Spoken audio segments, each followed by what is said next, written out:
నాకు 19 ఇయర్స్ ఉన్నప్పుడే నాకు పెళ్లి సంబంధాలు చూడడం స్టార్ట్ చేశారండి ఇంట్లో.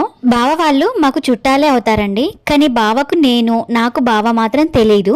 బావ నాకు వరుసకి బాబాయ్ అవుతాడు. అదెలానో మీకు ఇప్పుడు చెప్తాను. మా అమ్మ వాళ్ళ చెల్లి అంటే మా పిన్ని వాళ్ళ చిన్న మామయ్య కొడుకండి బావ.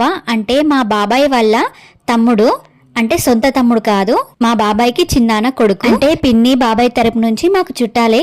ఇంకా బావ నాకు బాబాయ్ వరస అవుతాడు. ఇంకా బాబాయ్ అందరూ కలిసి బావకి పెళ్లి సంబంధాలు చూడడం స్టార్ట్ చేశారు. ఇటువైపు మా వాళ్ళు కూడా నాకు పెళ్లి సంబంధాలు చూడడం స్టార్ట్ చేశారు.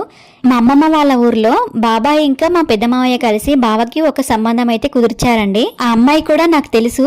ఆ అమ్మాయిని చూడ్డానికి వెళ్ళి బావ అయితే రిజెక్ట్ చేశాడంట. అమ్మాయి కొంచెం లావుగా బ్లాక్ గా ఉంటుంది, సెట్ కాదని చెప్పి బావ రిజెక్ట్ చేశాడు. మా పెద్ద మావయ్య అయితే చాలా ఒప్పించడానికి ట్రై చేశాడంట. బావని పెళ్లి చేసుకో, నీకు కట్నం గిన ఎక్కువ వస్తుందని చెప్పి బావ అస్సలు ఒప్పుకోలేదంట. తర్వాత పెద్ద మావయ్య నాకు ఒక పెళ్లి